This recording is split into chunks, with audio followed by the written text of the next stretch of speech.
Casting this meeting live and recording it for later viewing. Also want to note that 2 members of the Select Board are joining us remotely, Aaron Drew and Pat Maloney. So if you would join me in the Pledge of Allegiance. To the flag of the United States of America and to the republic for which it stands, one nation, under God, indivisible, with liberty and justice for all.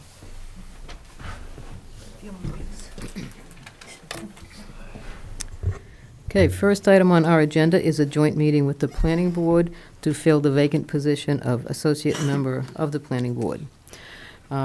We had 2 applicants who did fill out a committee application for this, so I'll ask them if they want to come up and make a presentation, a brief presentation. First is Nancy here? Nancy Arroway? I don't see her. She's not on... She's not on the Zoom, no. Okay, all right.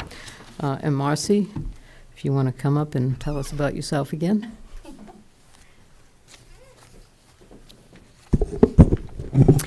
Hi, my name is Marcy Comtois. And as I said last month, first of all, let me say congratulations, Joel. You absolutely deserve that position on the board. You have been amazing as an associate member, being in attendance for the last 13 months of these meetings, and the questions you asked, the insight you bring to the board was just amazing, and it gave us something to look at and think about as we were looking towards the projects that we were coming to the board for. As I said before, I put my application in for the position, and in attending meetings over the last 13 months, I've learned a lot more about the town that I now live in. I've called Chelmsford my home for over 13 years now. I've had the chance to actually go and review a lot of the town bylaws in regards to the project that was taking place in my neighborhood, and looking at things and how we can better Chelmsford in some of the projects and things that want to come into the town. I spent the last 25 years as a teacher in multiple cities and towns around Massachusetts. And in most of the schools that I work at, I have been on many committees, the instructional leadership team, the school site councils, which looks at putting in things into effects to make our schools better, implement budgets and curriculum.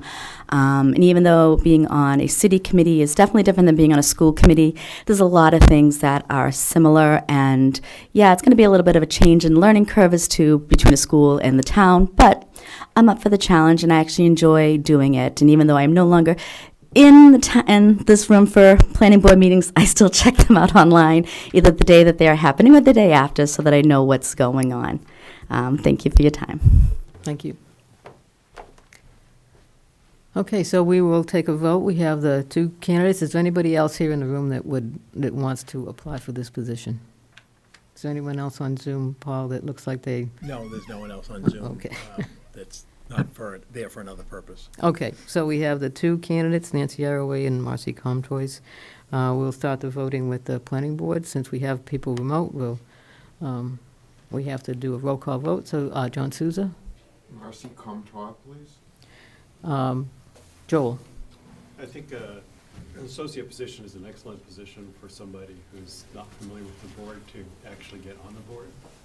And it's a great way of injecting fresh blood into the board. And because Marcy is new, but also extremely energetic, I think Marcy is the best choice. And even if I hadn't thought Marcy was going to, after what she said, I definitely could have voted for her. So, yes, Marcy. Okay. Mike Walsh? I agree with Joel. I will vote for Marcy. Okay. Chris? I also agree and vote for Marcy. Okay. And Deirdre?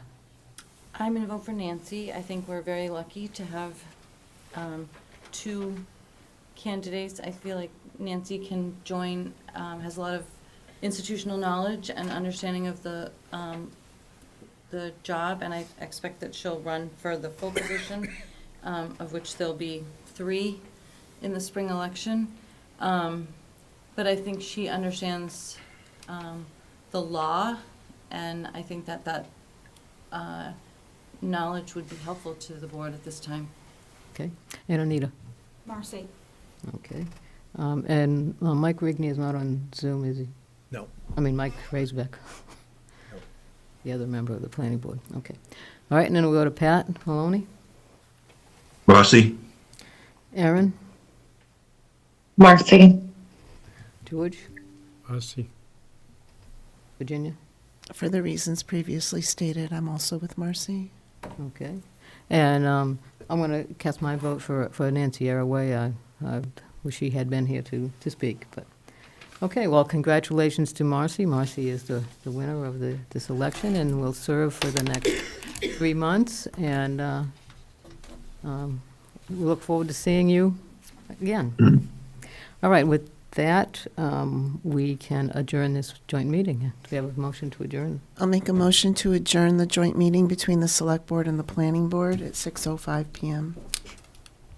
Second. Okay, we have a motion and a second. I'll do a roll call vote. John? Aye.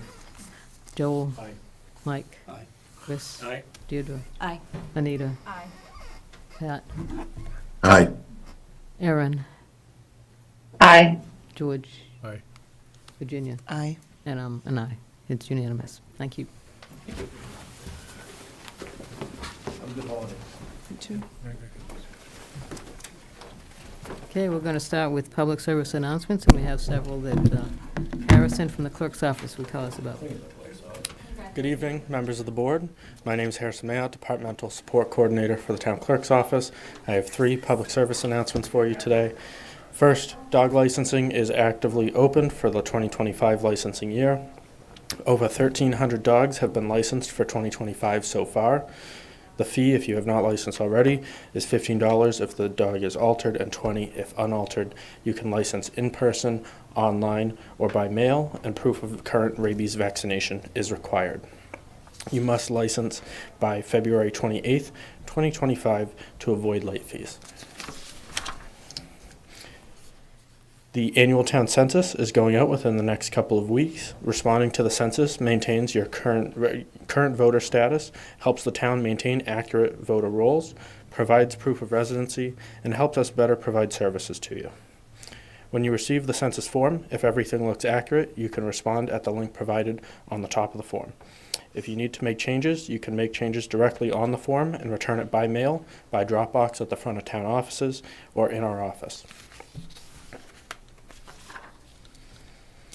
Nomination papers will be available beginning January 6th, 2025 for all local offices.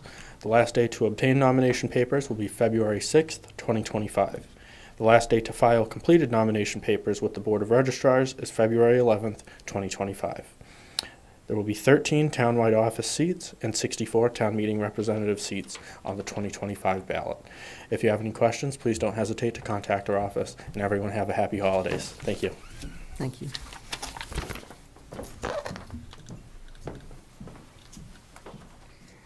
Okay, and the next public service announcement is that the town of Chelmsford will be convening the 2025 Springtown meeting on Monday, April 28th, 2024.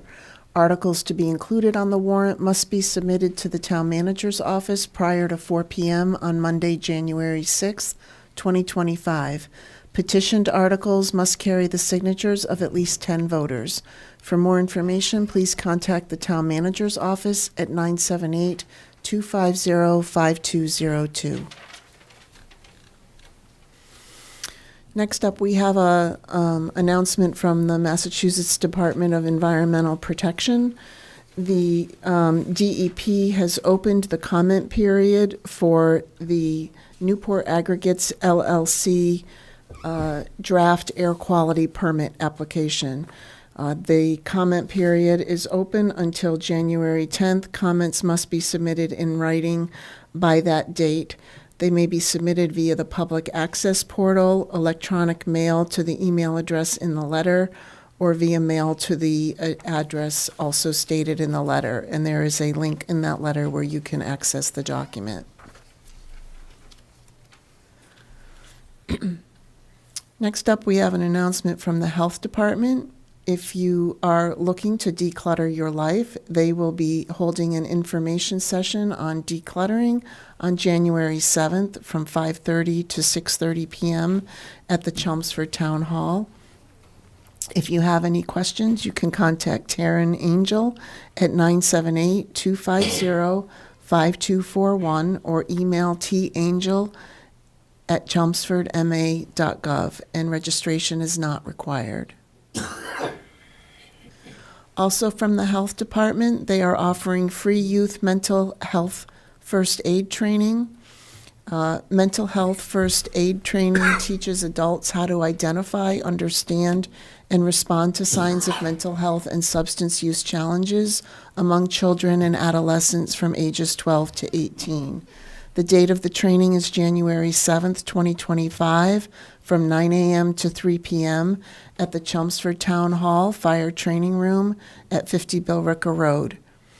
Again, you can contact Taryn Angel with any questions. Next up, from the Open Space and Recreation Plan Committee, they are going to be having their final public forum on Thursday, January 9th, 2025, from 4 p.m. to 5:30 p.m. via Zoom. Public input is welcome. You can register from the flyer to attend via Zoom and get more information that way. And next up, again, from the Health Department, we have the CPR training on Monday, January 13th, 2025, from 9 a.m. to 1 p.m. If you complete the 4-hour training, you'll get an American Heart Association Heart Saver CPR first aid certificate that's valid for 2 years. The class participation is limited to 12 participants. The training is $20 per person, and it is for Chelmsford residents only. You can reserve your spot by contacting the Health Department. Okay, thank you.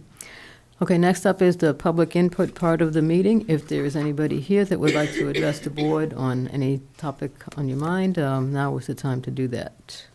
Anybody in this room? Apparently not. No one on Anybody on? Okay. All right, next up then is committee vacancies.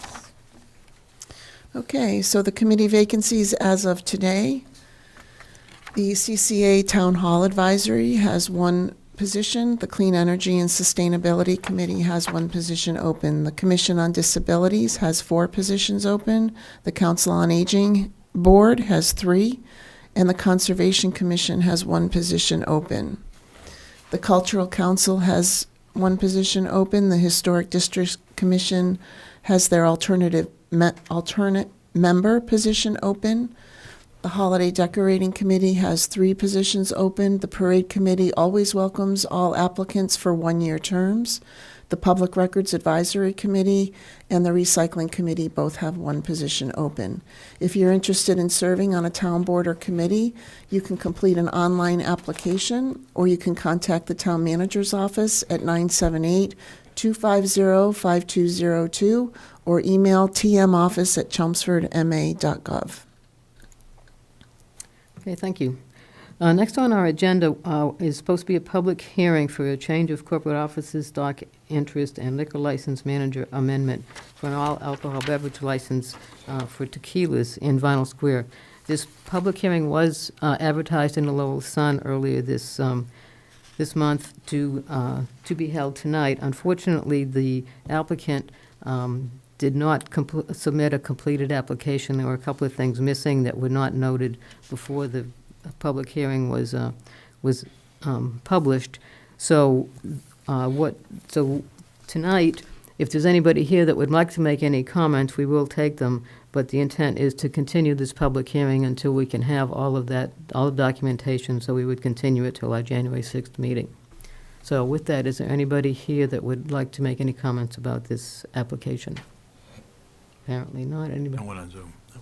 Okay, so I'll entertain a motion to continue this public hearing to January 6th. I'll make a motion to continue the change of corporate officers, stock interest, and liquor license manager amendment on the all-alcoholic beverages restaurant license for tequilas at 1 Vinyl Square to January 6th. Second. Okay, we have a motion and a second. Be a roll call vote. Pat? Aye. Erin? Aye. George? Aye. Virginia? Aye. And I'm an aye, 5-0. Okay, thank you. Okay, and we do have a license for a transfer of auto dealer license. Is there anybody here to speak about this? Okay, if you would come up to the microphone and identify yourself and what it is we're trying to Good do here. evening, Board.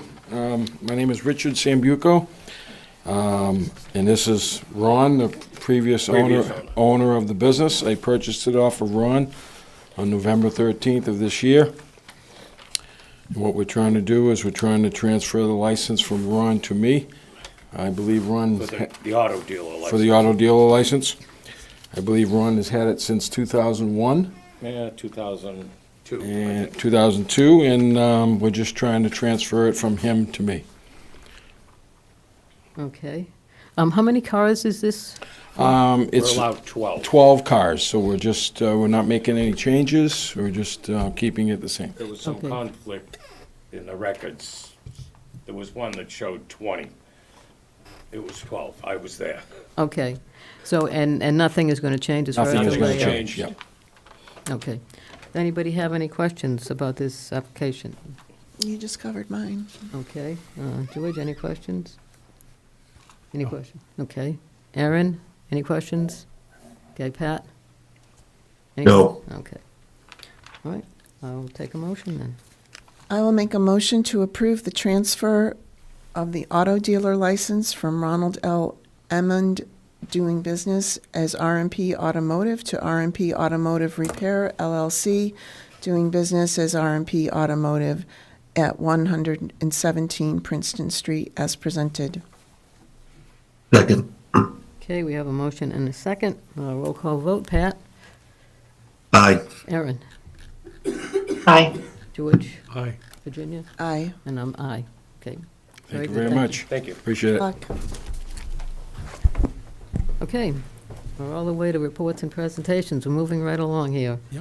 And to keep that moving, Madam Chair, the first presentation from Mark Baranski from Trammell Crow Residential regarding the revised development agreement for 255 Princeton Street to comply with the MBTA zoning requirements. I spoke to Mr. Baranski this morning.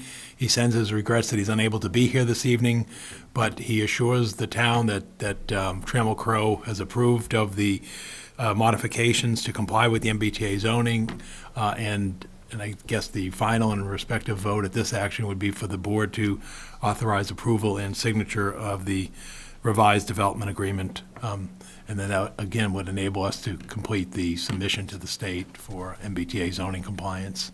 You have a markup of the document. As the board may recall, we had to modify the agreement to make it less restrictive because of the MBTA zoning requirements law, but it really will have no material impact on a project that, as we know and was discussed at the time, is well underway. In fact, the first units are scheduled to be occupied this spring. So again, it's a change in the document, but not a change in effect of what will take place on that property. Okay. And again, this has all been reviewed by council, and I want to commend the efforts of Evan Blansky, our Community Development Director, who, drove this process to have this completed, as well as the previous one you approved at an earlier meeting with Chelmsford Housing Authority's nonprofit to, make the whole property compliant. Okay. Any questions, Virginia? No. George? Pat, any questions? What's the execution process, Paul? Basically, Yeah. the board would vote to approve it, sign it.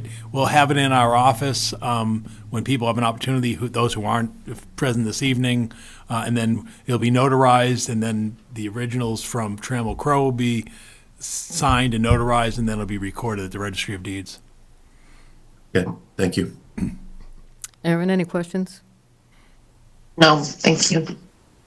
Okay, so we will take a vote, but as Paul noted, we need to have this signed probably as soon as possible. Yeah, when they can get by. When he can get by, maybe sometime this week if she can. I'll make a motion to approve and sign the First Amendment to an Assumption of Development Agreement between the Town of Chelmsford and CHMF BTH III, Boston Chelmsford LLC, as presented. Second. Okay, we have a motion and a second. Roll call vote. Pat? Aye. Aaron? Aye. George? Aye. Virginia? Aye. And I'm aye. 5-0. Thanks, Paul. Thank you. Okay. Next up, is there a Yeah, Matthew Hunt is on the Zoom Oh, this okay. evening. He'll be doing the audit presentation from CLA. Obviously, our town accountant, Darlene Lucy, is in the room, and John Souza, our finance director, also assisted with the audit. Okay. So Matthew Hunt, if you want to begin your presentation? Absolutely. Matthew Hunt here with Clifton Larson Allen, the audit firm for the town of Chelmsford. Not sure if someone's going to be pulling up Yep. a presentation. There we go. So tonight here to talk about the June 30th, 2024 audit for the town. So if we go to the next slide, what we're going to give you is what I'm going to give you is a sort of an executive summary overall of the audit. Then I'll give you some financial highlights from the financial statements, and then we'll go over the other report from the audit, which is referred to as your single audit report. So from an overall executive summary, there's obviously some key objectives in every audit. One of them is to provide an opinion on your financial statements. Your financial statements contain what's referred to as an unmodified opinion. That's the best opinion available in an independent audit. It means that through our audit procedures, we did not identify any material misstatements within the financial statements. We also have no material weaknesses or significant deficiencies to report as it relates to internal control of our financial reporting. There also are no material non-compliance related to laws, regulations, contracts, and grants that would have an impact on financial reporting. There's also, as part of the single audit, it's the federal grant piece of the audit. There's an unmodified opinion on compliance over the town's ARPA grant. There were no compliance findings during our audit procedures on the ARPA grant, and there was one internal control finding related to the ARPA grant, which we'll get into later. So with that said, again, an overall very clean audit for the town. So now sort of getting into your financial statements, and getting into some of the highlights. Your financial statements have various components. The one here on this slide relates to what we commonly refer to as your full accrual financial statements, which contains all your long-term assets and your long-term liabilities. So that financial statement is on page 10. I think the real key highlights here in terms of key areas to point out, 3 of your large liabilities are identified on this particular financial statement. Your pension liability, $120 million. Your OPEB liability, about $74 million, and then long-term debt, $54 million. Overall, your governmental activities, as reported on this financial statement, show a positive net position of $35 million. Do want to point out, if somebody were to look and see a deficit unrestricted net position on that report, it is easily explainable. It is completely the result of your 2 unfunded liabilities, your pension and your OPEB liability. That's a very common occurrence for most municipalities in Massachusetts. So if we go to your next slide. So then another set of your financial statements contains important information about your general fund. Your primary users of your financial statements are bond rating agencies, and this is an area that they certainly take a look at. So looking at your general fund balance at the end of June 30, 2024, that's on page 13 of your financial statements. Your overall general fund balance was $27 million. You'll see that total fund balance on that report is broken down into several categories. There's a certain portion of your fund balance that's set aside for certain purposes. That's about $1.5 million. That leaves about $25 million of unassigned, what we refer to as unassigned general fund balance. That's basically your general fund balance that has no restrictions whatsoever. That does include about $18 million of your stabilization funds. We do like to look at that unassigned fund balance, again, $25 million, compare it to your yearly expenses. I think that's a good ratio. It gives you a good idea of the level of reserves that you've built up in the general fund. That ratio was 15.1% for FY24, which is an improvement over the prior year's percentage of 13.7%. And I would consider those ratios to be pretty healthy compared to other municipalities. Looking at the general fund, it did have a positive year in terms of net change in fund balance. You'll see revenues and expense activity on page 15, Overall general fund increase about $3.5 million. Another financial statement that will give you some good information about your general fund is the budget to actual, which is later on in the report, pages 54 and 55. What you'll see there, two key numbers I want to highlight, is that in your very last column, you'll see how your revenues compared to your budget and how your expenses compared to your budget. And in both cases, they were positive variances. Revenues came in about $1.8 million higher than expected, and your expenses came in $2.5 million lower than expected. So those two factors played a big role, obviously, in your general fund increasing overall. You'll also see in your financial statements, in addition to the general fund, there's a couple other columns that show specific financial information, your CPA fund, sewer betterments fund, and COVID-19 grants fund. Really not going to go over any specific in those particular columns. There really was nothing significant or unusual in FY24. Last set of financial statements, and then we'll talk a little bit about some of your footnotes. There are a set of financial statements called your proprietary funds. That's where your information about enterprise funds gets reported. So some quick highlights, your sewer enterprise fund, you'll see the information here on pages 17 and 18. Positive overall net position of $2.6 million and a negative net change in net position of about $309,000. With your stormwater enterprise fund, overall positive net position of about $2.2 million and an overall positive net change of about $512,000. You'll also see within your enterprise funds next to sewer and stormwater, there's also a non-major enterprise fund column. That's a combination of your golf, cable, and rink funds all combined into one. Nothing really significant or unusual to report within those funds. So last couple of highlights in your financial statements, and then I'll conclude with a single audit. Some of the footnotes in your financial statements give you some more information about some of those liabilities that we talked about earlier, your pension, your OPEB, your long-term debt. Notes 8 and 9 give you some information about your long-term debt starting on page 39. Overall, the town had about $54 million in long-term debt outstanding at the end of June 30, 2024. In FY24, you issued about $5 million in debt and redeemed about $10 million in debt. So overall, your long-term debt decreased about $5 million in FY24. Another ratio to point out is how much of your debt service takes up your overall expenses. Obviously, with that being a fixed cost, you'd like that ratio to be as small as possible. Your debt service to overall expense ratio is 7.3%. I consider that to be a very good ratio. Your OPEB liability, this is your other post-employment benefits. This is your essentially your retiree health insurance benefits measured as a liability on your financial statements. Note 10 starting on page 40 gives you some additional information on that. Overall, your OPEB liability for FY24 was $75 million. That's actually a decrease from the previous year liability of $85 million.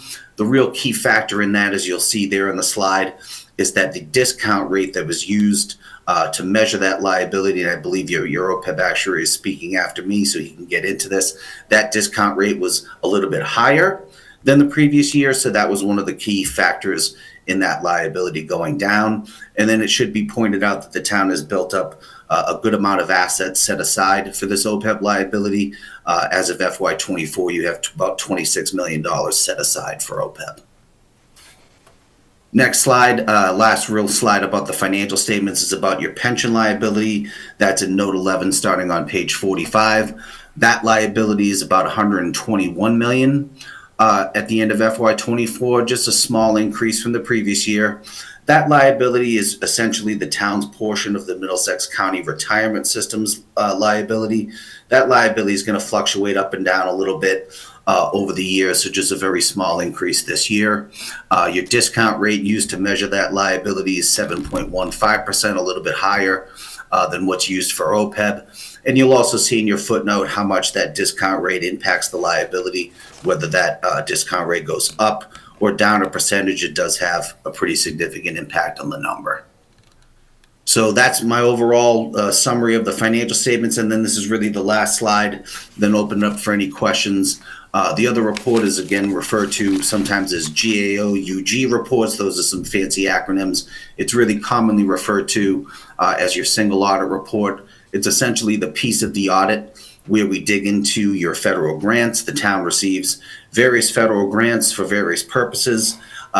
In FY24, you actually spent about $5 million in federal grants. And so we go through a process based on level of expenditures and other risk-based criteria as to which grant or grants to actually audit.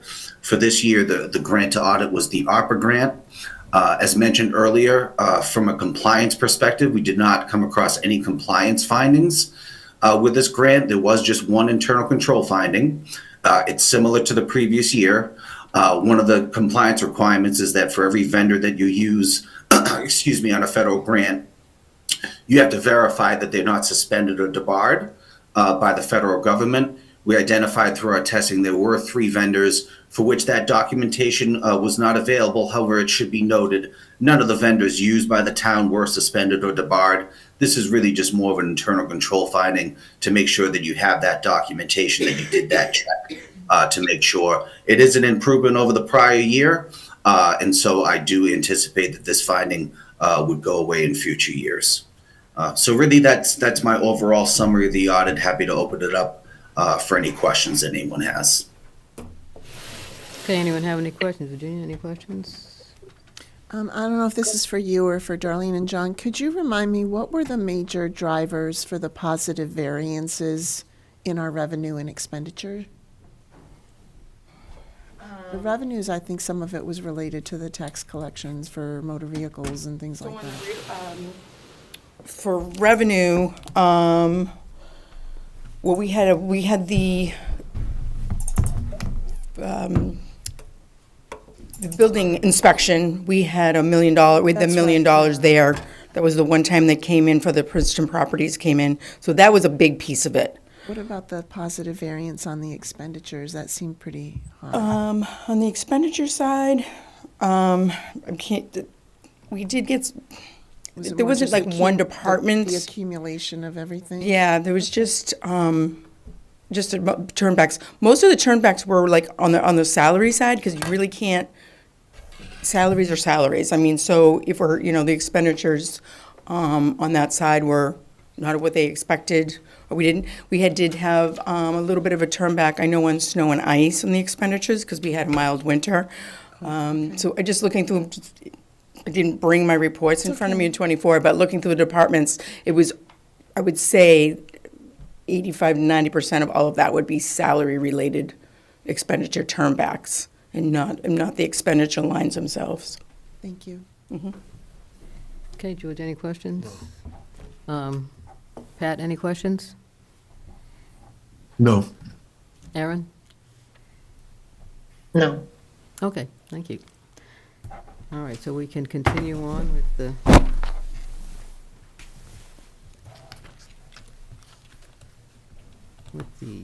next one. Parker Elmore from Odyssey Advisors. I know about a half hour ago I was told you guys didn't have my presentation, so I sent that in. So I don't know if anybody has that, or do you want me to It's on the screen share it? now. Or? It's on the screen Oh, now. magic. All right, perfect. So that's great. So yeah, I'm Parker Elmore, Odyssey Advisors. Been working with you guys for a while. I'll give you the quick 30-second, if not that, and just who we are, so you understand who we are. We've been doing this stuff for a long time. I founded the company in '98. I've been doing it longer. It just means I'm old. We're in 37 states, 8 countries. I'm in the air a lot. Let's put it that way. So enough of that. So what is GASB and why are we doing all this stuff anyway? I mean, wasn't everything just great? We're doing pay as you go up until about almost 20 years ago. At this point, everything was great. Why are we screwing with this thing? But here we are. And the real reason why we're doing it is we want to have standardized accounting methods so that the city of town of Chelmsford, city of Boston, Los Angeles, New York, and some random small town in Alabama are all doing things exactly the same way. So that's why we're doing this. It's a way to kind of standardize the accounting. So that's really what it's about. And if you want to go to the next slide, the all important, what are the numbers and what happened? So again, as Matt talked about, your liabilities came down. There were $106 million of accrued liability last year, down to $101 million. The assets went from 21 to 25 and change, which means your unfunded liability went from 84 million down to 75 million, which means you're basically at a 25% funded ratio, which, as sad as it is to say 25% funded, puts you easily in the top 20% across the state. So that just tells you how poorly funded OPEB is across the state. But you guys are on a pathway to get there in about 20 years. So you guys have done a really good job of, I know it doesn't feel that way at times, and I know if you guys know Michael Herbert over at the town of Ashland, he wrote a nice article on LinkedIn about this like 2 days ago. It's not easy to do, but you guys are doing a nice job on it. And then the all-important discount rate, there's a lot of factors that go in the discount rate. In your case, it really has to do with how you invest your money. You have a fairly aggressive investment portfolio. And based on the model that we use, it's a series of about 35 investment managers we do a survey with each year. Based on your portfolio, they would expect that to earn about 6.97% over the long term. So that's where every year that gets evaluated. Want to go to the next slide? The all-important, this is really more of an income statement. Again, in the municipal context, it doesn't mean a heck of a lot. The thing I would really refer you to is the trust contributions went from $1.7 million to $2 million, which is great. And the employer share of costs, which is what you're paying on behalf of the retirees, went from $4 million to $4.4 million. So that one, a little, not quite as positive, went up by, a fair amount. But you had a lot of other things change, and we'll talk about that in the next slide about what happened. So, basically, we have things that went well, things that went poorly. On the discount rate side, as Matt kind of mentioned, that's a pretty big lever. That changing that discount rate cut your liabilities by $8.9 million. We also updated the mortality table. This one, it cut your liability, but not necessarily, I would say, in a favorable way. It cut your liability because people aren't expected to live as long. So not exactly a positive message to send.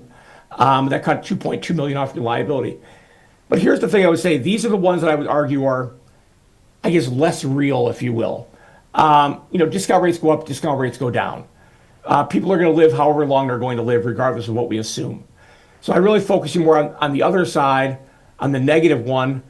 Your Medicare supplement rates went up by more than expected. Like I showed, they went up by 10% year over year in terms of cost. That's more than what was expected. So that increased your liability by $4.6 million. That one to me is a more real number. On the other hand, there was a lot more turnover than we expected over the last 2 years. You and everybody else, we're seeing this across the state. There's a lot more turnover than we expected. And to the question that was just posed to Darlene 5 minutes ago, I'm looking at our numbers that we get from you guys. The compensation numbers were down over the period.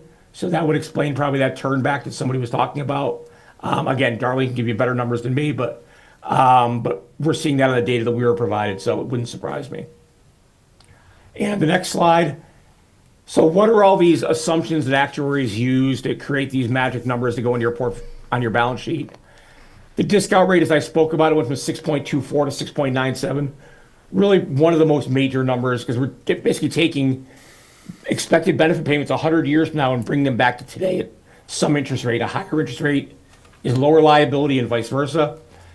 And then the termination rates. What's the probability somebody you hire today is still there a year from now? 2, 3, 4, 5.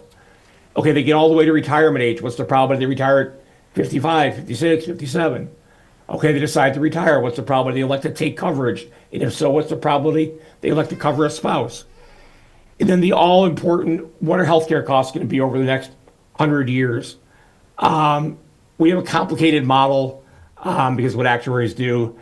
I would tell you, if you said on average, about 4.4% a year over the next 50 years, it'd be pretty close to our model that has GDP and resistance points and healthcare versus regular inflation and all kinds of things. If you said 4.4% a year, you'd be pretty darn close. Want to go to the next slide? So what are the benefits we're valuing here? I mean, it's comprehensive medical and it's life insurance. The life insurance doesn't really matter. This is 99.5% healthcare. And of that, your guys' average medical plan for active is about $980 a month. For Medicare supplement, about $402 a month. Your Medicare supplement is a shade higher than what we see, but not by much. Your average active plan, again, a shade higher, but you're talking less than 10%, probably closer to 5% than what we normally see. So you're pretty much right about where we expect plans to be. And again, marginally higher, but not by much. So the all important, again, how do I stack up? As I mentioned, at 25%, you guys are comfortably in the top 20% or the 80th percentile. Again, to get to the 90th percentile, you have to be almost 40% funded, so you're not there yet, but you're on a pathway to get there. So again, you guys have done a really nice job, and you have a pathway to get there. And I know it sounds hard, and I say this to every town I talk to, is that it's never going to get easier than it is today. And what I mean by that is, demographically, if you follow the numbers, populations are getting older in the Northeast. Populations are getting stable to declining. If you look at forecasts for population in the Northeast over the next 20 to 25 years, they're going down, not up. So if anything, now is the time to fund and not kick the can down the road. So I really much appreciate what you guys are doing, because you're really, addressing the issue head on. So I'm going to go to the next slide. I can go here too so I can see.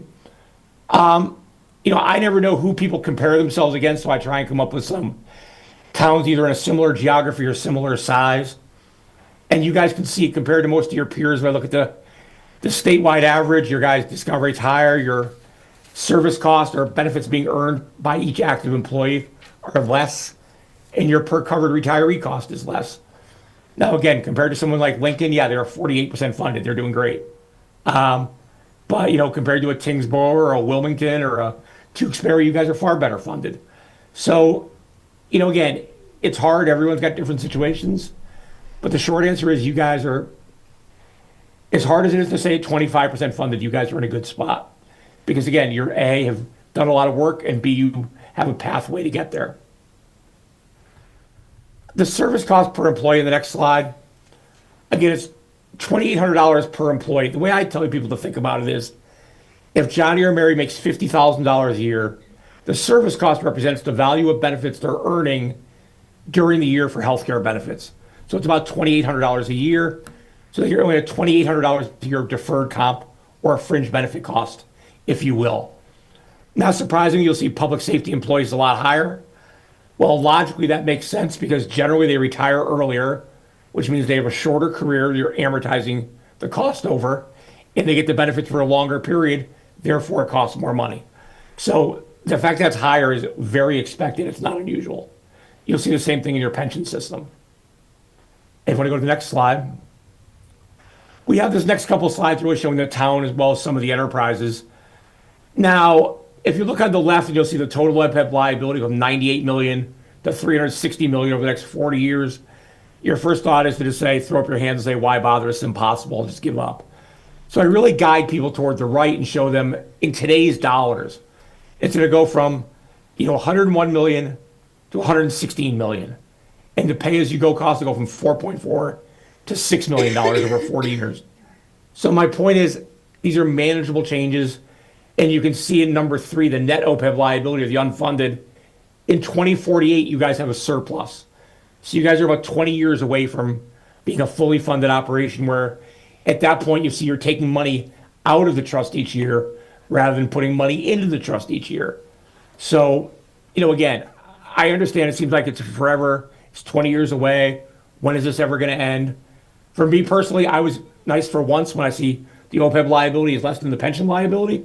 We're usually on the wrong side of that. So it's nice to finally be in second place. But no, you guys are, again, you're on a pathway to get there. And your pension system, in theory, should be fully funded by about 2036. We will see. But again, you're on a pathway. The next slide simply shows sewer. They'll be fully funded by about 2038. So again, they're funding a little more aggressively based on what their liability is. The slide after that is stormwater.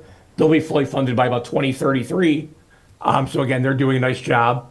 And the slide after that is cable. Again, they'll be funded by about 2033. And John, every year, John and Darlene do a great job. We couldn't do this without them, so let me say that up front. But John asked us to produce these exhibits for you guys every year so that the enterprises can get a good handle on what they're doing. And if nothing else, why are they funding in the first place?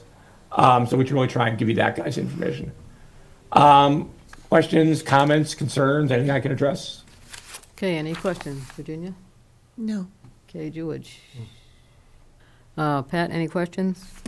No. Aaron? No. Okay, I wonder if Darlene and/or John would talk a little bit about the process and how it went and how you feel about the results that that we just saw? OPEB? Either or both? Yeah. Aaron, the OPEB study went very well, the actuarial update. It's interesting, as Parker's presentation showed, I feel that because we have a good amount of funding right now, of course, as he said, we have, be about 20 years before it's fully funded.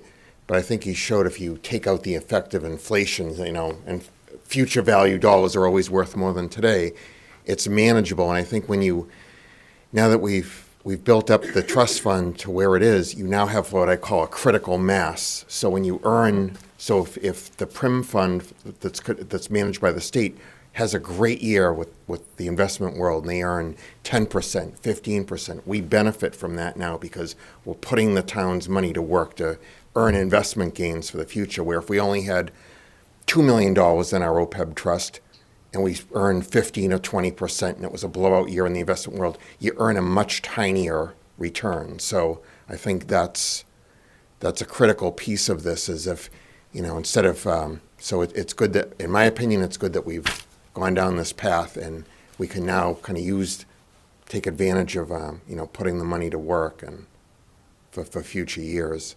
It's interesting that the liability's going down. You've heard the town manager talk about, we have the Middlesex pension liability, we have this liability, but I think you can see that we're on a path to amortize these and going forward. So I think it's a positive. Okay. And then in the audit report, I think that one, as Darlene said, that and Matt Hunt discussed, that went very well. Didn't really, we were able to provide all the information they requested. It was done timely. As I was sitting there, I did the numbers. Sometimes you look at so many numbers, they go in and out of your head, but the revenue numbers came back to me. So the main positive variances we had for revenues was 1.1 million, as Darlene discussed. That was the building permit revenue from the Princeton Street project. The other contributors were, these are just rough, about $500,000 from motor vehicle excise tax. And then the other main contributor was about $500,000 roughly from investment income, interest on the town's cash holdings. And I will say that we did very well on that in fiscal year '24. As I mentioned at Tri-Board, I'm not trying to be doom and gloom. We're still going to do fairly well with interest, I think, but it's just we have to keep in mind, since the beginning of the fiscal year, the Federal Reserve, at Tri-Board, we said the Federal Reserve lowered key interest rates 0.75% or 75 basis points. Last week, they lowered another quarter point. So from the beginning of this fiscal year to now, they've lowered it 1% or, 100 basis points. So just like when you or I go to the bank and we roll over a CD in our personal lives, when the town invests its money, we're going to get a lower market rate. So we can't control that, but I just wanted to mention that. Okay. Darlene, any comments? I just want to say thanks to Matt and Parker. It's a lot of information that they require, and that it's a team effort. It's not just John and I that do all that too. We do have people in our office, that my assistant and everybody, payroll, accounts payable, we're always pulling invoices and getting all the information that they need. I want to say, with Parker, we have to get a lot of information for him. We have to give him all of the retiree and active employees information. So we give him these huge Excel spreadsheets, and then he has to go through and dissect it all and figure that all out. And so I just want to say, I thank them too for all of their help in making this a very easy, and it was a very good audit this year. I was very pleased to see how we did so well with 24. I was very pleased with that. So going forward, I know, like with the Tri-Board meeting, we're going to see some difficulties coming up. Will be good for 25, but we're going to see some financial, difficulties coming into 26, I think. But with the audit, their team, Matt's team, is great. The people that he brings in and his associates that come in here, we always work very well with them and don't have any issues. So I thank them for that. Okay, thank you. Yeah, I think as we get these reports and we kind of know what to look for now, it definitely helps to have so much information, for sure. So, Yeah, and I just, thank you to the auditors, but I also want to just say thank you to Paul and Darlene and John and the financial teams, because year after year we get these audits and the results are always very positive, so appreciate that. Okay, thank you. So we're on to our next item on the agenda, which is Conservation Commission is going to give us an update on the Warren Pole conservation restriction. Never-ending saga. Carl Bischoff with the Conservation Commission. As you recall, we had an agreement on the conservation restriction back in the June timeframe, and we had a change of town council beginning of July, so we took advantage of I would say, the expertise that they have and had them review the document, and they came up with a few recommended changes.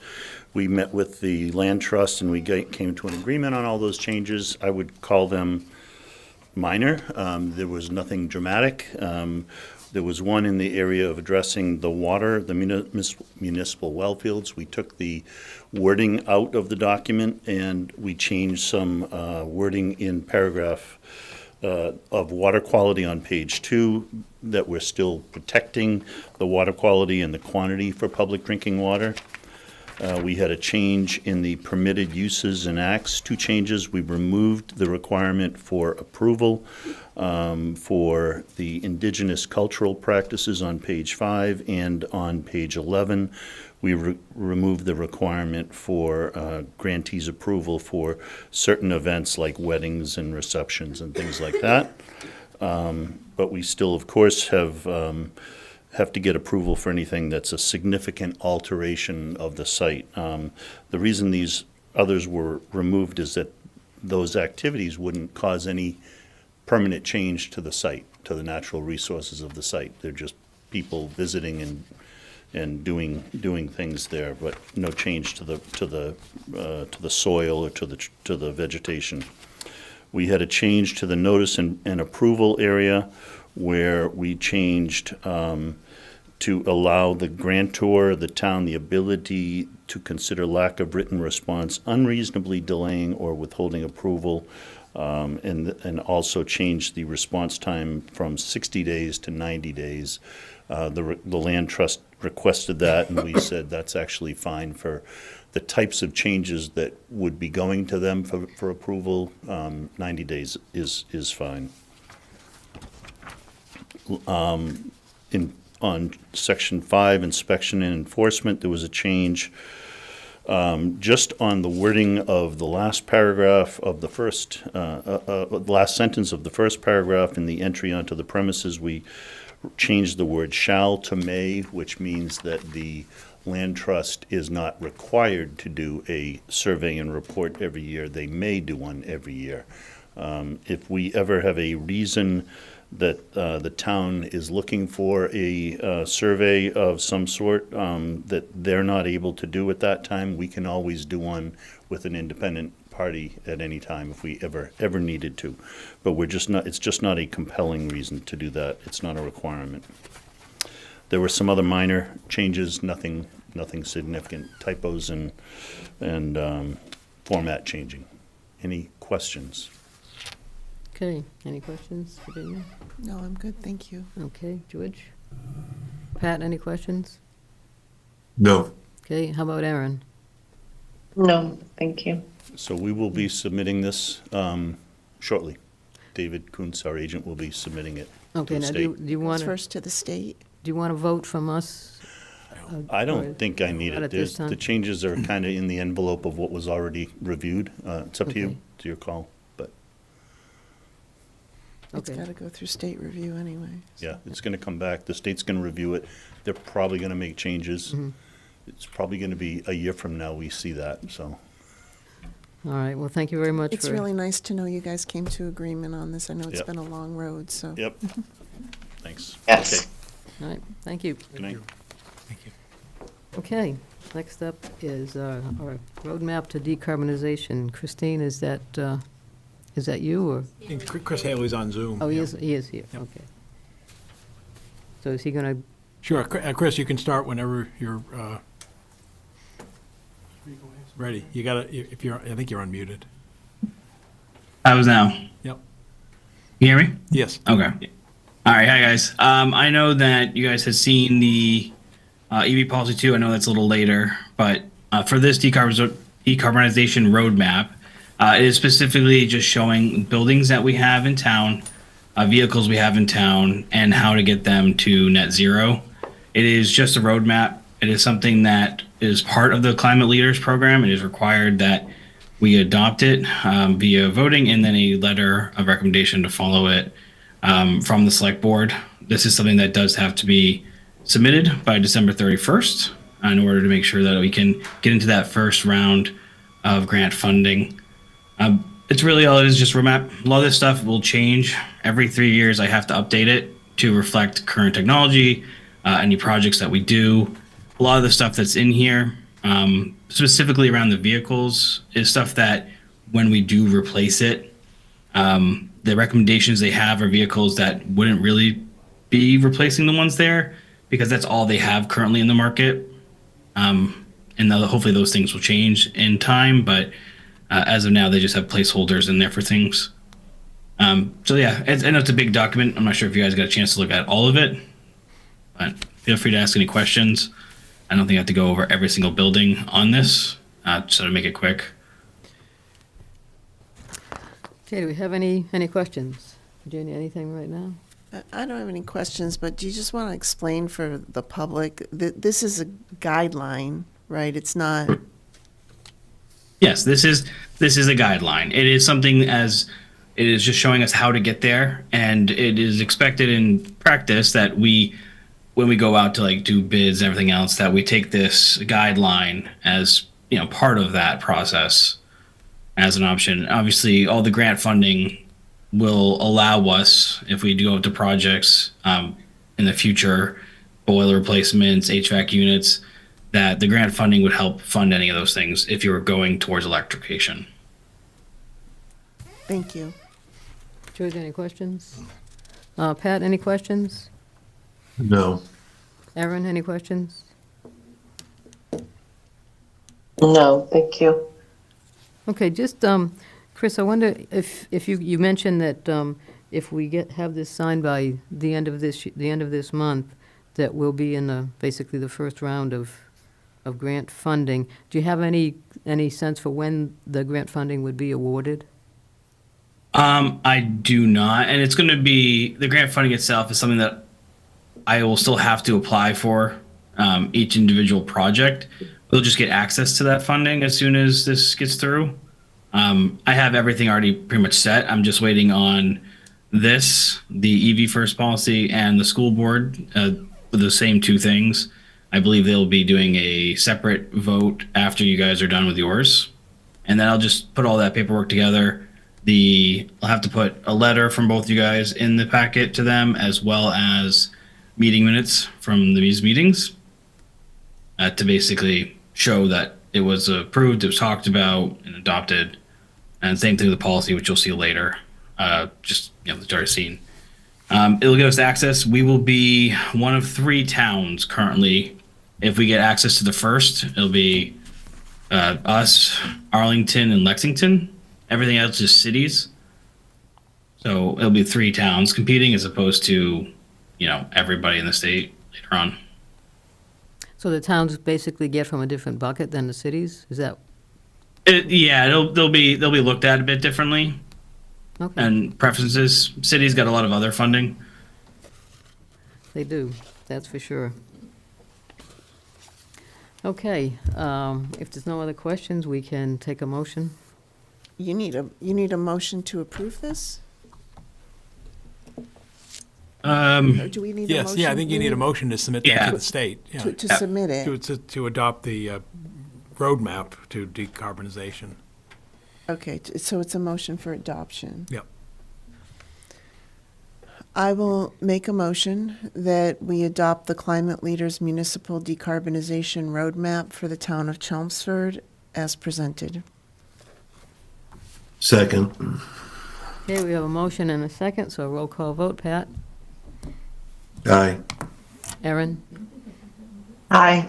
George? Aye. Virginia? Aye. And I'm aye. So 5-0. Okay, thank you. And yeah, we'll work on that letter too that needs to be submitted. That has to be by the end of the month also. Yep, the end of December, and then later this evening, you'll be on the electric vehicle first policy. Okay. Shortly up after the ARPA. Okay, so next up is Christine about ARPA funding. Good evening. We have a large ARPA update. So the end of this month is where we have to allocate all of our funds by December 31st. We have until December 31st, 2026 to spend the funds. So later on in the agenda, there's a number of awards, many of those related to ARPA projects. So happy to report that all of the projects that were put out to bid, we have received funding, and we're making those recommendations tonight. And what we've done too is we've gone through the spreadsheet that we've provided monthly and look at each project number to see what could be closed out, and also just making sure everything's procured, but also just to make sure that we're not reserving any funds because we can't allocate, we can't really create new change orders after December. So we've gone through every project. There are still, so we have a total of 76 projects. And then really what we want to do is create another catch-all project, and that's before you tonight too. And the last project, after we went through all of the funding, there was still some monies left over. There's, there are a few opportunities that I had in my mind. We do have our 2025 PFAS remediation for 54 Richardson. I know this will become an annual expense, but also looking at next year's budget, it would be a way to maybe potentially move some of that money from next year's budget into this year's budget. We had that move it into with the ARPA funds. Weston & Sampson submitted a scope of services. That overall budget is about $292,000, and what we're asking for is allocate about $122,000, which would basically bring our dollars down to zero. Two other projects that are still highlighted in red because we are literally just getting quotes this week are just for the police station and for the library, the HVAC assessments. But we have reached out to vendors, and we do anticipate to have those in this week before the end of the year. And those are quotes too, so we can sign those without bringing that before you because it is not a sealed bid. So in total, we have 76 projects. They're all listed here. Again, projects listed in blue are complete. Projects that are shown in green are procured, but still underway, and we have the next 2 years. Hopefully, many will be closed out before then, but we do have 2 more years. And then it's number 17 and number 18 that we're receiving quotes this week for those 2 projects. There were a couple other projects that I know we had talked last month or earlier this month about the TAB projects, the testing and balancing projects, and we had those bids. We did not receive a bid, so what we've actually reallocated that just to it's listed here as 1B, so we're looking to push that through our on-call contract to see if we can have those services completed. And that's with MB Kenny currently. I don't know if there's any particular, a lot of the projects a lot of the updates I know will be on later tonight when we have their awards, but essentially we had a number of awards or a number of bids completed in the past few weeks, and that's for tonight for a recommendation. I don't know if you want me to go over those or if you want to have those presented later on, or if there's any particular questions to the spreadsheet. Well, unless somebody has a question about them, we can handle them when we get to the bid awards. And then in terms of a percentage, so 98% procured because we're waiting on those 2 last quotes that will come in this week. Amount of procured number spent, the percentage spent or invoiced is about 75%, and we do track that monthly. And as far as essentially, I do have it looks like an overrun of $15,000, but that's really just because I'm holding it for the 2 quotes coming in. And really, that last item, number 77, is the project that's being proposed tonight for the PFAS remediation. It's a $292,000 scope of services, of which a portion would be paid for under ARPA. So if for some reason a quote is slightly changed, we could change that number slightly within the next week. And that would allocate all the ARPA funds. Okay. Any questions, Virginia? No, I think it's a good use of the funds. I just have a question about, you've got the approximate portion for that PFAS remediation project is 122,000. But when we make the motion, do you want it to just say any remaining ARPA funds? Like, so you're not, I guess I'll ask Darlene, do you want to put the amount that we want to allocate? because they have to be allocated by the end of this month, so I didn't want to tie you into 122 with 2 outstanding bid awards. To make it so that you have the flexibility to just allocate what's left over to the PFAS remediation? I guess I would request the motion to maybe say that it's a 290, so executing a $292,000 contract, of which which 122,000 would be allocated or as. I have to have an amount You- when the federal, the report that I'm gonna be doing as, the federal government's gonna act. Sorry. On a quarterly basis, I have to send in the federal report to the federal government on the ARPA funding. They're required, so as of December 30th, because all of these projects have to, the money has to be allocated.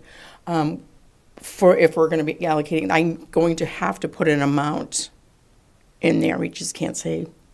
So there does have to be an amount put in that. By December 31st. By December 31st, correct. I need to know what that amount is going to be spent for that project. Right, but all I'm saying, she's got, for example, 2 outstanding bids. Suppose those come in 50K under. They're going to be big. No, they're quotes, and so we estimate they're 15, we estimate one's about 15,000 and one's 20,000. Those should be close to the number. It's a feasibility study, and so ballpark, we've been told it's about 15 to 20,000, but they have to put together the numbers. It's through a consultant, so it isn't a sealed bid. It's a request for quote. So it's close, but I guess those numbers might slightly fluctuate within the next week. But So do we just make the motion for the 122 period, or do you want it for the 122 with the flexibility to reallocate as necessary before December 30th, where she can still give you numbers? Do you need the numbers from us or from her, from Christine? Do you know what I'm saying? I kind of need a number. I kind of need the number from the board because Okay, then we'll that's just do it really at the what the vote is. 122 It then will we'll be with just the do it at the government. 122. Yeah, I think we probably should do the 122. So with the way the report works is they required me to put in what was voted or what the board has recommendation to put that in, and then I have to show them invoices that are. On a quarterly basis. So they really do need to see what was the vote for the budget for that project. Okay. So I think as a motion, it would be to, as presented, the amount shown. And I do show an overrun of 15,000, so that's where 15,000 on there. So I guess we'll. Do we have any projects that are going to? No, they're not going to come under. Well, so every single project has come in except the 2 quotes. That is an overrun of 15,000. So I guess we've over procured by 15,000. But there's other funds. There's some accounts that have joint funds. If that makes sense. Mm-hmm. And being that last one really, and then this last one here.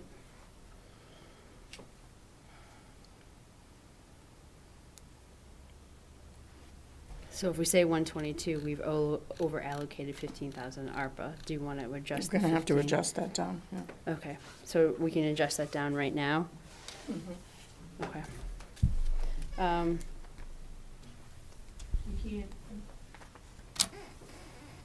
We can't allocate more than we have. I can't allocate more to the federal government than what they have given us. So they'll question that if I put that amount, because it'll bounce right out. They'll send me in. I don't think it's gonna be, it's not allowable. Okay. So then it would be the 122 Yeah, minus the minus the 15,278, which I can go grab my calc- 106, 722. 106, 722. 722. 106, 722. So that would be the only amendment to the spreadsheet as presented. Okay. George, any questions? Aaron, any questions? No. Pat, any questions? No, good job, Christine. Thank you. Yeah, I think this has worked out very well, yeah. So, Very well done. So I guess we'll take a motion. I will make a motion to allocate the remaining ARPA funds in the amount of $106,722 toward the PFAS remediation services for calendar year 2025. Second. Okay, we have a motion and a second. Hold it. and the only other, there's been some minor adjustments through all the numbers, so I don't know if you have to also basically, I think we've done previously as presented the entire spreadsheet. So then I send this And whole the other, spreadsheet. and adjustments to the All the other other 70s. projects as presented. Thank you. Second. Okay, we have a motion and a second, so roll call vote, Pat. Aye. Aaron? Aye. George? Aye. Virginia? Aye. And I'm an aye. Thank you. Nicely done. Thank you. Okay. So we have a couple policies that we looked at, proposed policies we looked at our last meeting, and we have updates on those. The first is the electric vehicle first policy. So is Chris Haley? Yeah, Chris is back, yeah. Chris, if you could just unmute yourself, and there you go. So, Chris, if you want to explain what's been changed and what we're looking for. We can't hear you. You've unmuted, but I can't hear you. That's right. How about now? Yeah, there you go. There we go. That's much better. I don't know why it does that. All right. Yeah, so we all we did is change the last sentence there, removing the requirement to basically keep adding chargers. That is all that's been changed on this policy. And you guys wanted to know that the police, fire, and DPW have, been spoken to and understand the policy and the changes. And yes, they have. I went, and spoke with them multiple times and made changes based on their needs, recommendations, while also meeting the guidelines for this policy for the grant.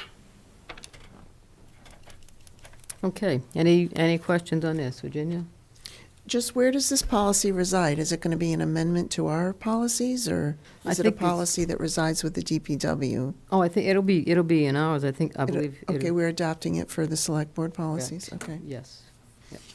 thank you. Yep. George, any questions? Pat, any questions? No. Virginia, Aaron, any questions? No. Okay, so I guess we're ready. I will make a motion that the select board adopt the town of Chelmsford EV first policy as presented. Second. Okay, we have a motion and a second. Roll call vote, Pat. Aye. Aaron? Aye. George? Aye. Virginia? Aye. And I'm aye. 5-0. Okay, thanks, Chris. Thank you, Chris. Awesome. Thank you, guys. Night. Okay. Do you have something, Virginia? Oh, I thought you started to say something. Okay, and then we have the public comment policy that we looked at our last meeting and made some edits to it based on comments and recommendations. Any questions? Does it look okay now? I think it looks good. All right, anybody else? All right, I will make a motion that the select board adopt the updated public comment policy as presented. Second. okay, we have a motion and a second. Roll call, Pat. Aye. Aaron? Aye. George? Aye. Virginia? Aye. And I'm aye. Thank you. Okay, we're on to town manager bid awards. Thank you. As DPW Director Christine Clancy noted earlier, I have a series of bid awards for DPW projects many of which are pertain to the ARPA, so I'll go through them. Want we just take them in whole and then see if you have any questions, or do you want to take them one at a time? It's however you prefer, but the first one is the school various elevator design projects. 4 proposals were received.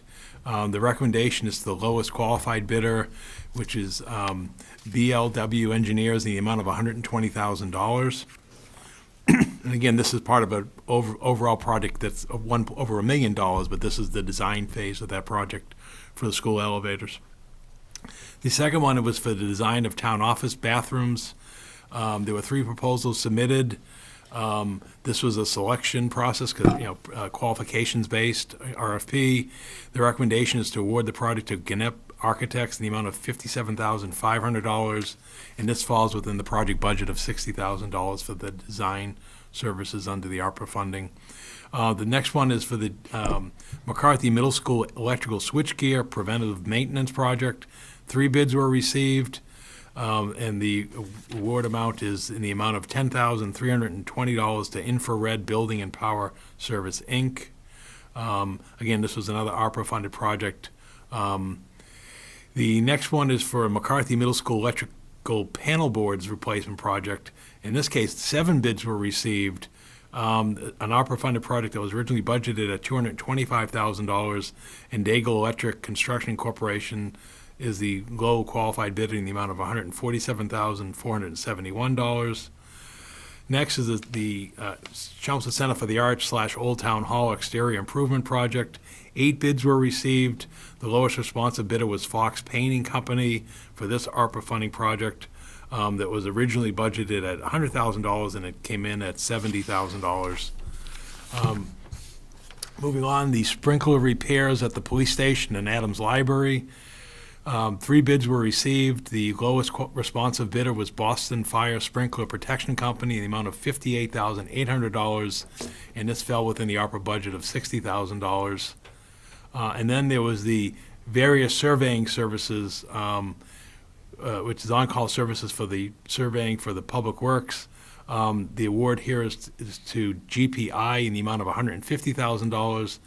And this is, again, a split funding project where $100,000 is funded by ARPA and $50,000 by DPW and Capital and Chapter 90 funding. And then there's the Middlesex Street Bridge Repair Project. 4 bids were received. The lowest responsive bidder was R. Bates & Son. This is also a shared bid project, a cost project, where a portion of the cost is funded by the North Chelmsford Water District because it pertains to water main work on this. And so the bid award request is to R. Bates & Sons in the amount of $485,815, of which $409,636 is funded by ARPA, and the balance of $76,180 it will be paid for by and funded by the North Chelmsford Water District. And then the final one is the food pantry trailer replacement. We utilize the Sourcewell bid documents for this project. This is the low responsive bidder here was Brock's Modular Inc. in the amount of $135,653. $50,000 will be paid by the state earmark, and then the balance of $85,653 will come from the ARPA funding project. So, as you can see, a lot of work transpired in the last several weeks in terms of the production of these bid documents as well as the bid process itself by Public Works. So, Okay, any questions? and like I said, Christine and I can answer any questions that you have. You have the bid summary tables. Okay. George, any questions? Aaron, any questions? Okay, Pat, any questions? No. I just have one question about the McCarthy Middle School switchgear. That's quite a significant reduction from what we had budgeted. How did that happen?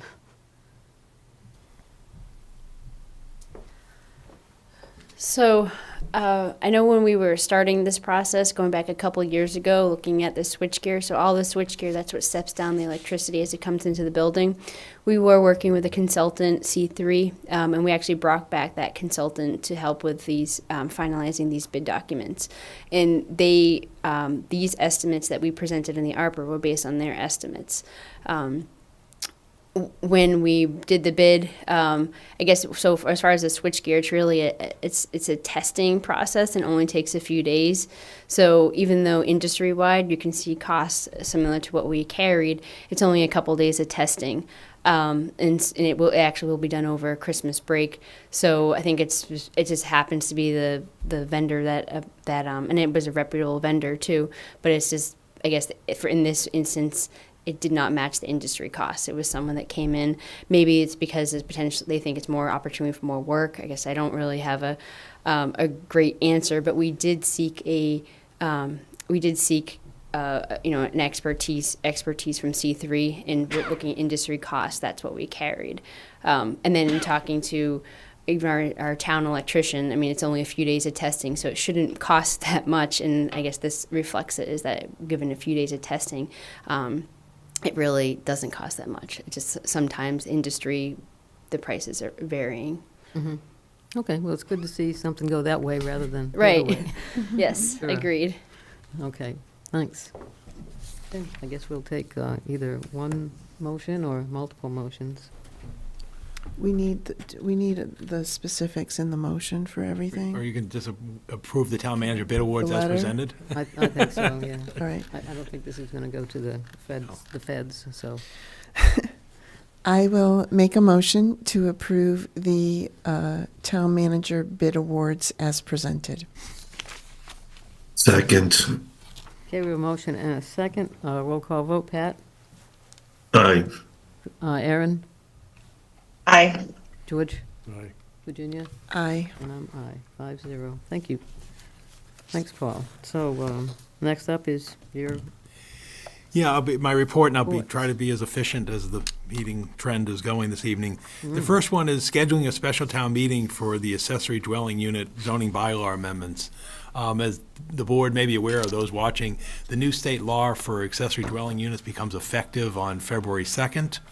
And the planning board has worked with council to draft a bylaw revision so that the town of Chelmsford's code or zoning bylaws will conform to the state law and state regulations. So you have the draft of the warrant article, and so the request would be to schedule a special town meeting the last week of January in order to enact the bylaw prior to the implementation of the state law the following week, with the understanding that although the bylaw will be reviewed by the Attorney General and will take up to 90 days, it will provide clear guidance to not only the residents in the community who are seeking to adopt and construct accessory dwelling units, but also the building department, who will be the one processing these applications. So the request this evening is to choose the date for that town meeting, and then what would happen is I will then return at your next meeting on January 6th with a copy of a special town meeting warrant, which you would then sign. It would be posted. It required the 14 days by the town constable. I've notified the finance committee. They will schedule their meeting that Thursday. The planning board hearing would be the Wednesday, the 8th. So the planning board would meet Wednesday, the 8th. The finance committee would meet Thursday, the 9th. I've checked with the senior center. It's available the last week of January. The only conflict they have is the Table of Plenty sort of is there on Tuesday night, so it would be desirable to avoid, displacing the Table of Plenty for their weekly assistance to those in need in the community. I have reached out to the moderator. He's available the last week of January. I've reached out to the town clerk, and I've also given a heads up to town council. So what I need this evening is when I return with a warrant in 2 weeks on January 6th, I need to know what date to have on that document. Traditionally, the town has done special town meetings on Monday nights. That is currently is a scheduled select board meeting that Monday night, and then we're also scheduled to meet the following 2 Monday nights, February 3rd and 10th, the way our schedule goes. So that's our next regularly scheduled meeting from tonight, because we have the King holiday, which pushed us to that date. And then also February 3rd, I'll be releasing the proposed budget for the upcoming fiscal year. So January is going to be a busy month. So again, what we're looking for this evening is the board's, since you call the town meeting, is what date do you wish to call it on? my suggestion would be, since we already have a meeting, select board meeting scheduled for that Monday to keep that in place, since I know there is at least one presenter that's expecting to come during that meeting. I mean, I would suggest like that either Wednesday or Thursday, the 29th or 30th. Is there any issue with just having that presenter come a week later on February 3rd?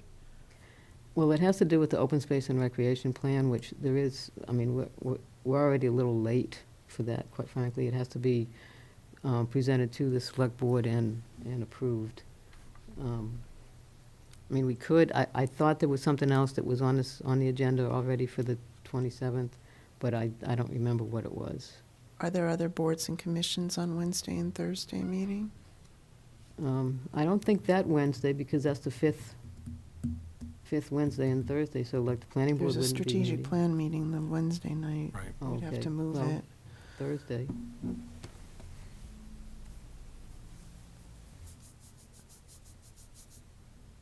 I Any have a thoughts? conflict, but I'll have to skip it.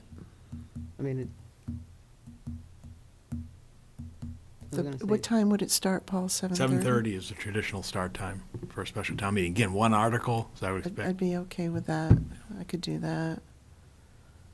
I'd also, so the Thursday, the 30th would be better than Wednesday, right? I mean, traditionally, we've held town meetings on Mondays and Thursdays, you know. And then Pat, my only other thought is if you wanted to do town meeting, if there's a reason to keep town meeting to Monday, we could, that doesn't start till 7:30. We Right. could always do a quick select board we could, meeting, yes. even if we started a little earlier. So I'm okay with, personally, I'm okay with either the Monday or the Thursday.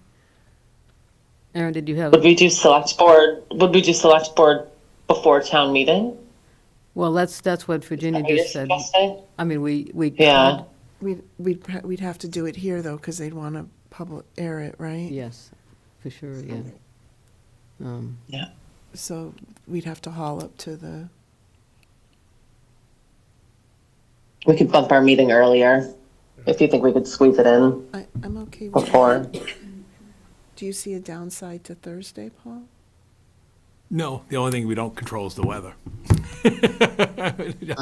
Oh, so That's like the only there's thing no, we- there's no backup? There's no backup. If you go Thursday and then it turns out to be a snow incident, There's no then you're into, backup to get it then done you're by into the 7th. February, and then same thing, we have a meeting on February 3rd scheduled. And then technically, somebody could walk in on February 3rd to the building department with an application saying, here's my accessory dwelling unit. You know, again, the building commissioner has 30 days to review an application, but, you know, it just gets a little dicey. If you want to have the weather back up, then I would suggest doing town meeting on Monday, the 27th. Then you have the backup for the 30th. Okay. Find out how long the open space committee needs, and we do Okay, even if and we have to start a half hour early or something. Okay. Or whether they have flexibility to move to the 3rd. yeah, and I do want to check, you know, like I said, I thought there was something else that James or somebody had told me, so see what else is. Oh, you might have I think what you're thinking of coming to me right now is you may be giving comments on that project on Crosby Lane. Would that be required in January? We haven't seen it yet, so, Okay. I mean. That's the only who thing I knows? think that could arise, because I Okay. know you would talk to the state about Yeah, a but then comment we just period. ask the state for an extension, Okay. like we always Well, do. we don't, we know, depending on what, we have to see what the changes are first, Right. before we decide Okay. how we're going to handle that. Those are my thoughts. The rest of the board should weigh in probably. So would you want to meet like at 5 here, and then if we have an hour meeting or an hour and a half, then we're done, and then you get enough sane time to get across town and grab a bite to eat or something, or whatever, or be able to park when you get there or something. It's probably easier to do that. Okay. Yeah, give us that Thursday off. Erin, you got to, Yeah, I'm okay with that. I'd put it all in one night if possible. Yeah, because personally, I don't think the my town meeting. personal preference. I don't think the town meeting will run past 9 or so. I mean, it's because we're kind of straitjacketed by the state of what we Okay. can do. I mean, the only Yeah. concern I would have about that is, we meet on the 6th, and then we won't, and then on the 3rd is intended to be your budget Right. presentation, which is very much focused just on that. So that would mean almost the next true select board meeting wouldn't be till So meet February 10th. So meet the 27th at 5, and then just whatever business we have, Well, can I do mean, it an hour and a yeah, half. that's, I don't know. I mean, how much business do you expect in January? Like I said, nothing comes to mind as major at the end of January at this point. Okay. So, and you're okay with that? I'm okay with that. Yeah. Pat, how about you? I'm flexible. Okay. Okay, all right, thank you. So tentatively I'll 5? come back with the agenda for the 27th town meeting at 7:30, and then we'll plan on a 5 PM select board meeting that night in this room, okay? The other thing is I wanted to let the board know is since our last meeting, we received notice and approval from the Massachusetts School Building Authority that we've been formally approved to enter into the feasibility stage for the Parker Middle School project. That notice came out on December 13th. And so now we have to begin the phase of procurement of an owner's project manager and designer. On December 17th, again, last week, the Massachusetts School Building Authority sent out the components of the feasibility study agreement, and we have to submit required documentation, which is a signed original of the feasibility study agreement, which you have in your packet. We also have to submit a copy of a certification by legal counsel. I have sent that document to legal counsel, KP Law. They expect to turn it around right after the holidays.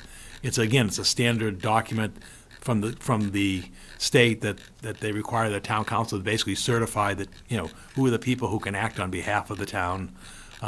So that's been submitted. The third document is a certified copy of the vote authorizing the town to enter into and be bound by the feasibility study agreement. So obviously that would be a vote this evening to approve the town entering into the feasibility study agreement on behalf of the town. I'm the signature and have been the signature on this process.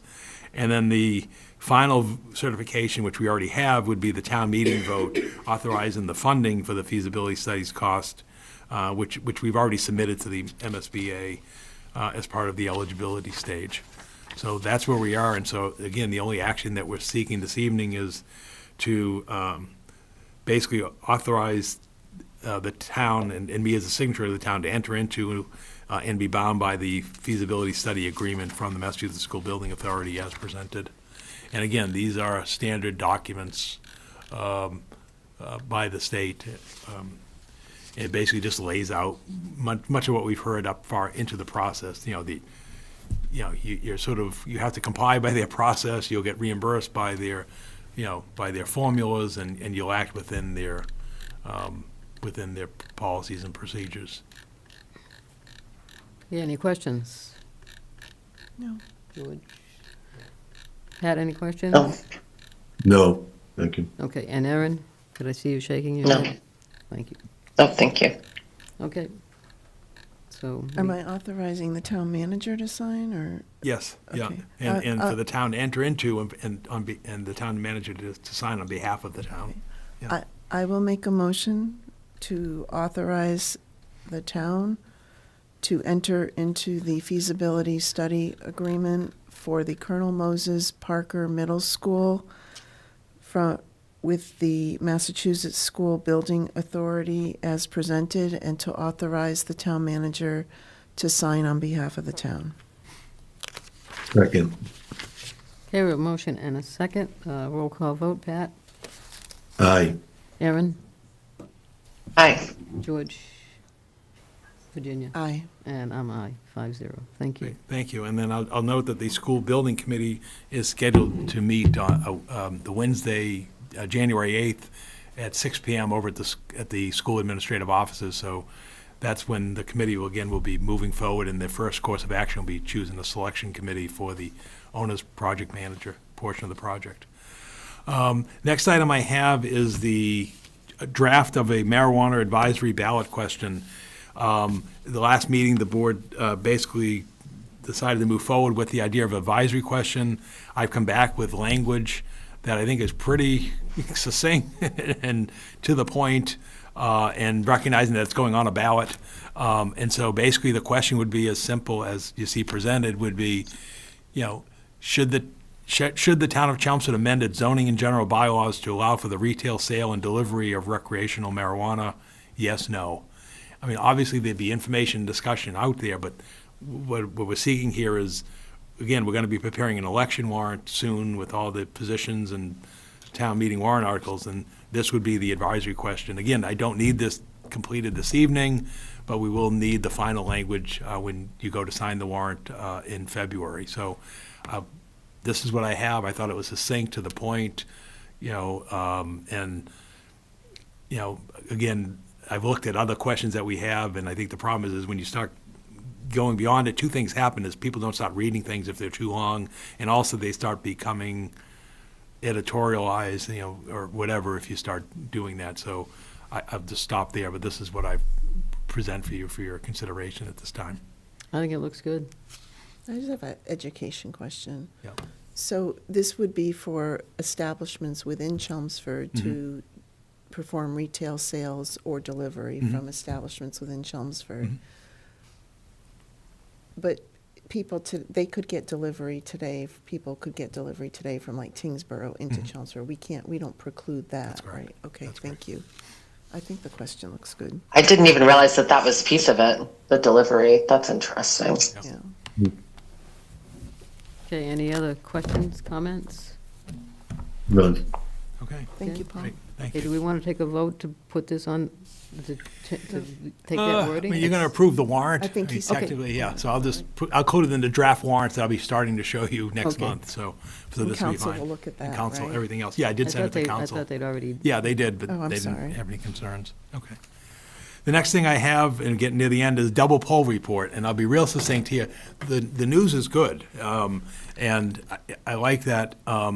The key thing to point out is right now, as of the 1st of December, there were only 44 open double polls or open tickets.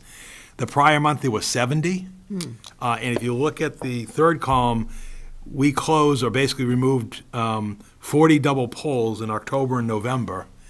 And my expectation is, if you look at the list for current month, 24 of Verizon which is the last step.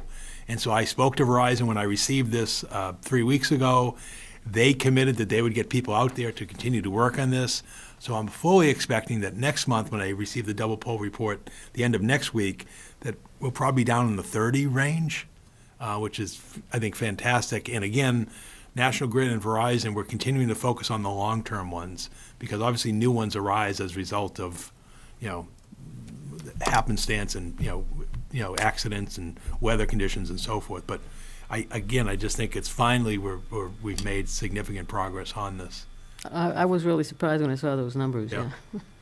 But we've been working them. Yeah, In terms of reaching out to Verizon, Comcast, and National Grid to get on the double polls. And what we say now is, the weather conditions still allow the work to take place. Please, let's get them done before, we have snowbanks and other winter conditions. And also, they're not as busy as well, so it's really been very favorable. Okay, great. So that's the double poll report. And then my final report and item, and I'll have this on all of them, FY26 operating budget concerns. There's no documents, there's nothing there. I'll just inform the board that, we're continuing to work on it. And I've not had the discussion yet with the superintendent in terms of, that was talked about at the tri-board meeting. I did speak to the superintendent at length about the process in general, but he's not been able to have the sit down with me in terms of what do we want to and with our team in terms of how do we attack this problem, because he's obviously right now working on the budget, particularly during the school break now with the principals and others. So I expect that come early January we'll have a clearer picture and those discussions will take place. Again, mindful of the fact that he and I both have to have budgets produced by the end of next month. So thank you. That's my report for this evening. Okay, and we have one appointment. Yeah, for the Holiday Decorating Committee, seeking the board's confirmation to appoint Angela Hughes to the Holiday Decorating Committee for a term ending December 31st, 2025. I'll make a motion to approve the town manager appointment of Angela Hughes to the Holiday Decorating Committee for the term from January 1st to December 31st, 2025. Second. Okay, we have a motion and a second. Roll call vote. Pat? Aye. Aaron? Aye. George?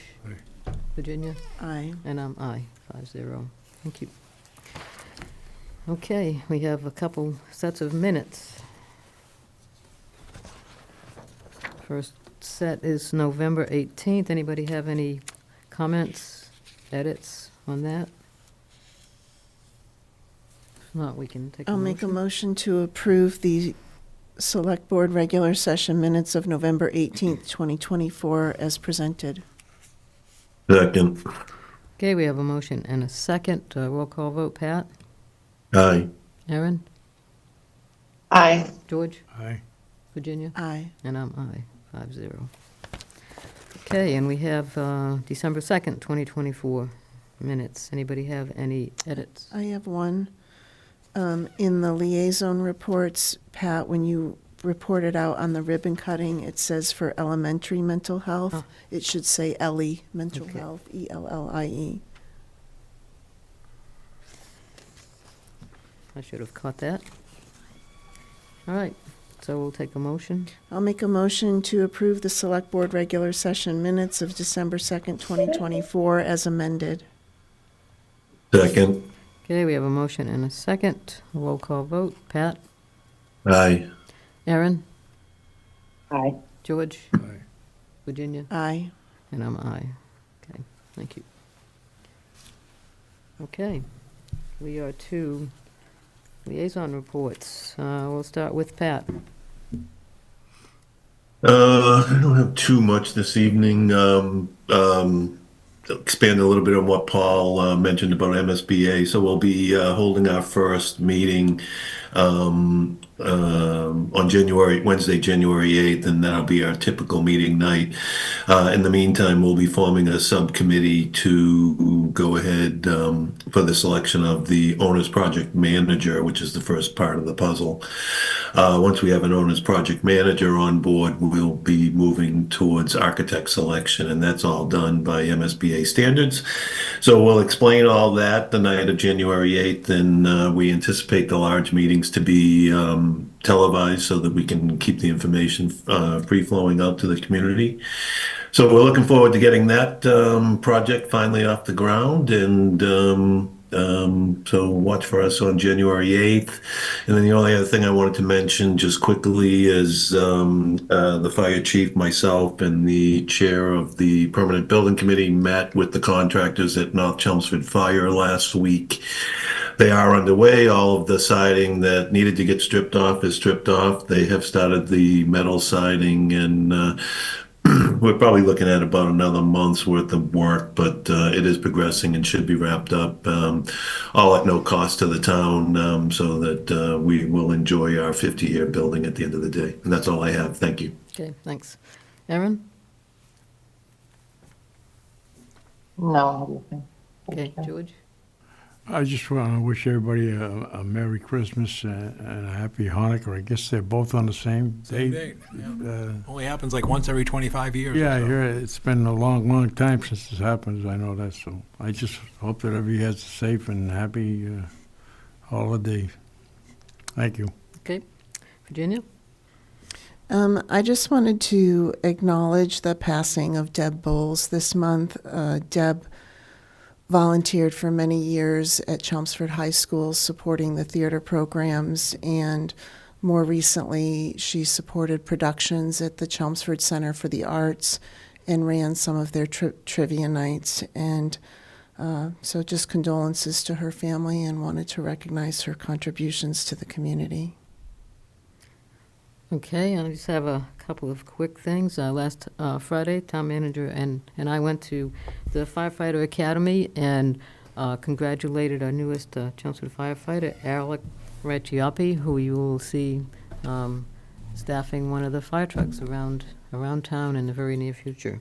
And to echo George, to wish everybody happy holidays. So that is it for this part of the meeting, so I'll take a motion for... I will make a motion to adjourn to executive session, not to return to open session for the purpose of discussing strategy with respect to potential litigation with the North Chelmsford Water District PFAS contamination, to review the following executive session meeting minutes for approval: October 7th, 2024, Segment 1, October 7th, 2024, Segment 2, and November 4th, 2024. And to review the previously held executive session meeting minutes for potential release of June 6th, 2022, Segment 1, July 11th, 2022, Segment 1, and September 9th, 2024, Segment 1. Second. Here, a motion and a second. Roll call. Pat? Aye. Erin? Aye. George? Aye. Virginia? Aye. And I'm aye. Okay. Erin and Pat, I'll send you a new Zoom link once we get into the other room for the Thank you. executive session. Okay. Thank you. I'll email it to you. Okay. Okay. Thank you. This part of the meeting is adjourned.